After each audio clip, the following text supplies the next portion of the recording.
Hello everyone, I'm Eviana Rizki.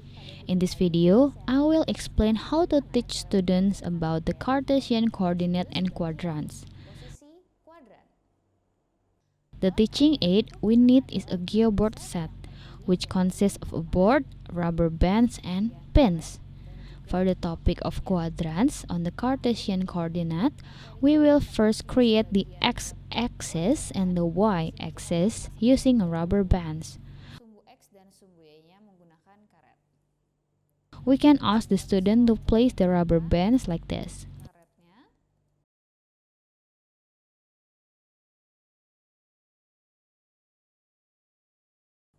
After we create the x-axis and the y-axis on the geoboard and form the Cartesian coordinate, we can ask the student to touch the geoboard or familiarize themselves with it.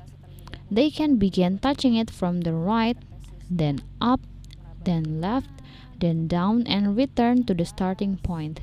Ask the student also to touch the x-axis and the y-axis.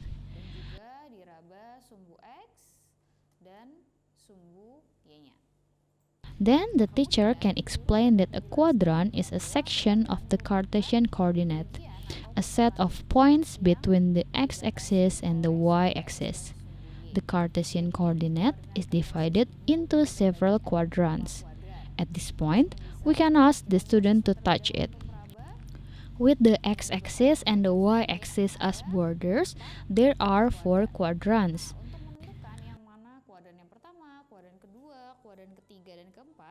To identify which sections are first quadrant, second quadrant, third quadrant, and fourth quadrant, we can ask the student to make an analysis. We can let the student try to identify the locations of first quadrant, second quadrant, third quadrant, and fourth quadrant. Kuadran yang nilai x-nya atau koordinat x-nya merupakan nilai positif dan y-nya juga positif. Jadi untuk kuadran 1, the teacher may provide hints, such as first quadrant is where the x values or the x coordinates are positive and the y values are also positive, so both are positive. In second quadrant, the x values are negative and the y values are positive. In third quadrant, the x values are negative and the y values are also negative. In the last quadrant, fourth quadrant, the x values are positive and the y values are negative. Okay. After the teacher tells the student the characteristics of each quadrant, the student can try to analyze which sections are first quadrant, second quadrant, third quadrant, and fourth quadrant. mana ya yang kuadran 1, kuadran 2, kuadran 3, dan kuadran 4. Misalnya kita coba bersama-sama untuk kuadran 1. Kuadran 1 itu x-nya positif. Berarti dari semua x yang positif berada di... Let's try this together. For first quadrant, the x values are positive, which means that on the x-axis, the positive values are on the right. Then y is also positive, so we go up. This means that the area bounded by the positive x-axis and the positive y-axis is first quadrant.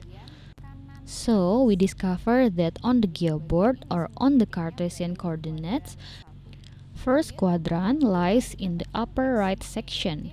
So all points in this section lie in first quadrant. Then for second quadrant, we say that x is negative and y is positive. Negative x is on the left and positive y is upwards. So we find that second quadrant lies on this side, the upper left section. Then for third quadrant, x is negative and y is negative. Negative x is to the left, negative y is downwards. This means that third quadrant is in this section, the lower left section. And for the last quadrant, I think we know that the last section that has no name yet is fourth quadrant, which has positive x values and negative y values. Fourth quadrant is in the lower right section. After the students understand which sections are first quadrant, second quadrant, third quadrant, and fourth quadrant, we can ask them to identify the quadrant in which a point is located. The teacher gives the student a number of points and asks them to identify the quadrant in which those points lie. Let's try it. Take point A, -6, 2. First, the student should determine the position of point A. From the origin, -6 means we go to the left. 1, 2, 3, 4, 5, 6. 6 units to the left. And then the y value is positive 2. So we go up. 1, 2. 2 units up. We find that point A is here. Then the student can try to identify the quadrant in which point A, -6, 2 is located. It is in second quadrant. Then we can try again with another point, such as point B. Point B has the coordinate 5, 3. Now, in which quadrant is it? We'll try to find the point's location, 5, 3 first. This means we go right from the origin 5 units, 1, 2, 3, 4, 5. Then, since the y value is positive, we go up, 1, 2, 3. This means that point B is in first quadrant. Okay, that's point B. Now we try it with point C with the coordinates -1, -5.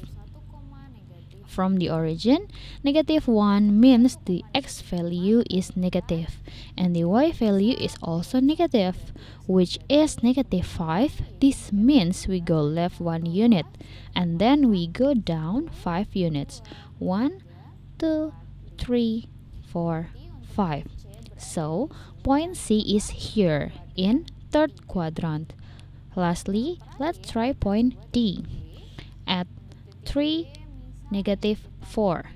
Yes, 3, -4 means we go right from the origin. Because it's positive 3, we go right. 1, 2, 3. And then the y value is -4, which means we go down 4 units. 1, 2, 3, 4. We find that point D is here in fourth quadrant. Besides using the Cartesian coordinate, if the student has already understood the characteristics of each quadrant, they can identify the quadrant of a point based on the x and y values. For example, point A was -6, positive 2. A negative x value and a positive y value means that the point is in second quadrant.